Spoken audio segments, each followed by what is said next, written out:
The 1,000 injuries of Fortunato I had borne as best I could, but when he ventured upon insult, I vowed revenge. You who so well know the nature of my soul would not suppose, however, that I gave utterance to a threat. At length I would be avenged. This was a point definitely settled, but the very definitiveness with which it was resolved precluded the idea of risk. I must not only punish, but punish with impunity. It must be understood that neither by word nor deed did I give Fortunato cause to doubt my goodwill. I continued, as was my wont, to smile in his face, and he did not perceive that my smile now was at the thought of his immolation. He had a weak point, this Fortunato, although in other regards he was a man to be respected and even feared. He prided himself on his connoisseurship of wine. In this respect I did not differ from him materially. I was skillful in the Italian vintages myself, and bought largely whenever I could. It was about dusk one evening during the supreme madness of the carnival season that I encountered my friend. He accosted me with excessive warmth that he'd been drinking much. The man wore motley. He had on a tight-fitting party-striped dress, and his head was surmounted by the conical cap and bells. I was so pleased to see him, I thought I should never be done wringing his hand. I said to him, "My dear Fortunato, you are luckily met. How remarkably well you're looking today. But I have received a pipe of what passes for Amontillado, and I have my doubts." "How," said he, "Amontillado? A pipe? Impossible, in the middle of Carnival." "I have my doubts," I replied, "and I was silly enough to pay the full Amontillado price without consulting you in the matter. You were not to be found, and I was fearful of losing out on a bargain. Amontillado? I have my doubts. Come, let's go." "Whither?" "To your vaults." "No, no, my friend. I will not impose upon your good nature. I perceive you have an engagement. Lucchese, I have no engagement. Come." "My friend, no. It is not the engagement, but the severe cold with which I perceive you are afflicted. The vaults are insufferably damp. They are encrusted with nitre." "Let us go, nevertheless. The cold is merely nothing. Amontillado? You have been imposed upon." Thus speaking, Fortunato possessed himself of my arm, and putting on a mask of black silk and drawing a roquelaire closely about my person, I suffered him to hurry me to my palazzo, bowed him through several suites of rooms to the archway that led into the vaults. I passed down a long and winding staircase, requesting him to be cautious as he followed. We came at length to the foot of the descent, and stood together upon the damp ground of the catacombs of the Montresors. The gait of my friend was unsteady, and the bells upon his cap jingled as he strode. "The pipe," he said. "It is farther on," said I. "But observe the white webwork which gleams upon these cavern walls." He turned towards me and looked into my eyes with two filmy orbs that distilled the rheum of intoxication. "Nitre?" he asked at length. "Nitre," I replied. "How long have you had that cough?" My poor friend found it impossible to reply for many minutes. "It is nothing," he said at last. "Come," I said with decision. "We will go back. Your health is precious. You are rich, respected, admired, beloved. You are happy as I once was. You are a man to be missed. For me it is no matter. We will go back. You will be ill, and I cannot be responsible." "Enough," he said. "The cold is merely nothing. It will not kill me. I cannot die of a cough." "True, true," I replied, "and indeed I had no intention of alarming you unnecessarily. But you should use all proper caution. A draught of this Medoc will defend us from the damps." Here I knocked off the neck of a bottle which I drew from a long line of its fellows and lay upon the mould. "Drink," I said, presenting him with the wine. He raised it to his lips with a leer. He paused and nodded to me familiarly. "I drink," he said, "to the buried that repose around us, and I to your long life." The wine sparkled in his eyes, and the bells jingled. My own fancy grew warm with the Medoc. We passed through long walls of piled skeletons, with casks and puncheons intermingling, into the inmost recesses of the catacombs. I paused, and this time made bold to seize Fortunato by an arm above the elbow. "The nitre," I said. "See, it increases. It hangs like moss upon the vaults. We are below the river's bed. The drops of moisture trickle among the bones. Come, we will go back ere it is too late. Your cough, it is nothing," he said. "Let us go on. But first another draught of the Medoc." I broke and reached him a flagon of de Gras. He emptied it in a breath. His eyes flashed with a fiery light. "But let us proceed to the Amontillado." "Be it so," I said, replacing the tool beneath the cloak and again offering him my arm. He leaned upon it heavily. We continued in our route in search of the Amontillado. We passed through a range of low arches, descended, passed on, and descending again, arrived at a deep crypt in which the foulness of the air caused our flambeaux rather to glow than flame. At the most remote end of the crypt there appeared another less spacious. Its walls had been lined with human remains piled to the vault overhead in the fashion of the great catacombs of Paris. 3 sides of this interior crypt were still ornamented in this manner.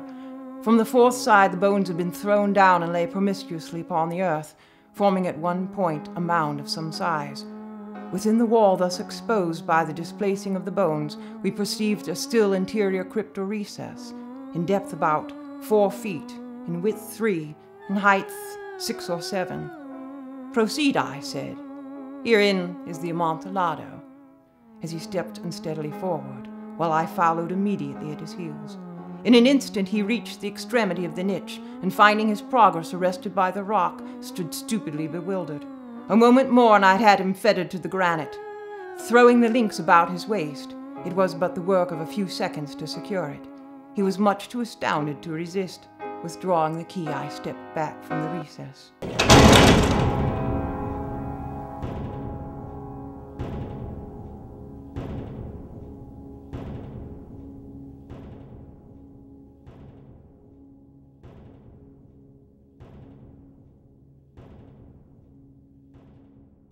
"Pass your hand," I said, "over the wall.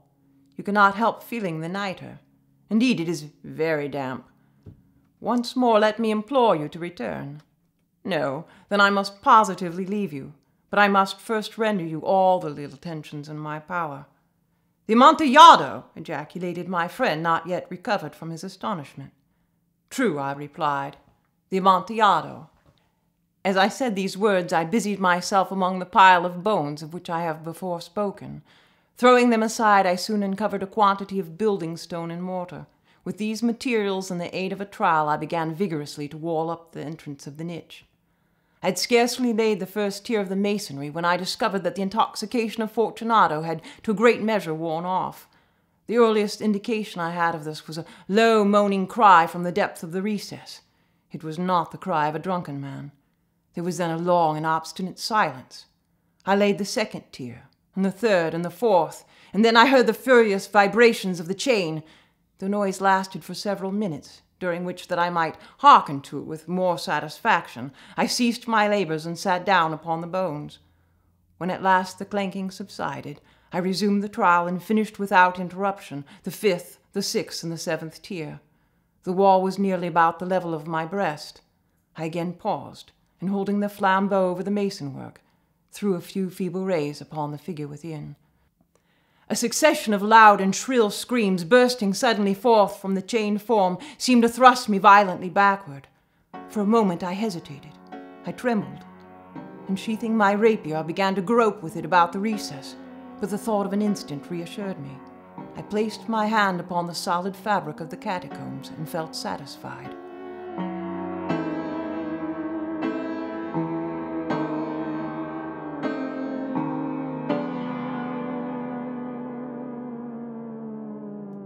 I reapproached the wall. I replied to the yells of him who clamored. I re-echoed. I aided. I surpassed them in volume and strength. I did this, and the clamor grew still. It was now about midnight, and my task was drawing to a close. I had completed the 8th, the 9th, and the 10th tier. I had finished a portion of the last and the 11th. There remained but a single stone to be fitted and plastered in. I struggled with its weight. I placed it partially in its destined position. But now there came from out the niche a low laugh that erected the hairs upon my head. It was succeeded by a sad voice, which I had difficulty in recognizing as that of the noble Fortunato. The voice said, "A very good joke indeed. An excellent jest. We'll have many a rich laugh about it at the palazzo, over our wine." "The Amontillado," I said. "Yes, the Amontillado." But is it not getting late? Will they not be awaiting us at the palazzo, the Lady Fortunato and the rest? Let us be gone. Yes, I said. Let us be gone. For the love of God, Montresor! Yes, I said. For the love of God.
But to these words I hearkened in vain for reply.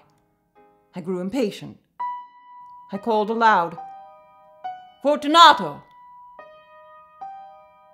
No reply. I called again, "Fortunato!" No answer still.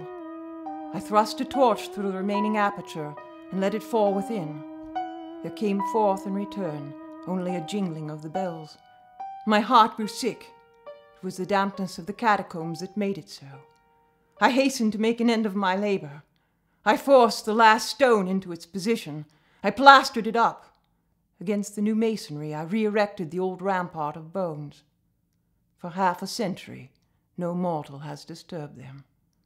In pace, requiescat.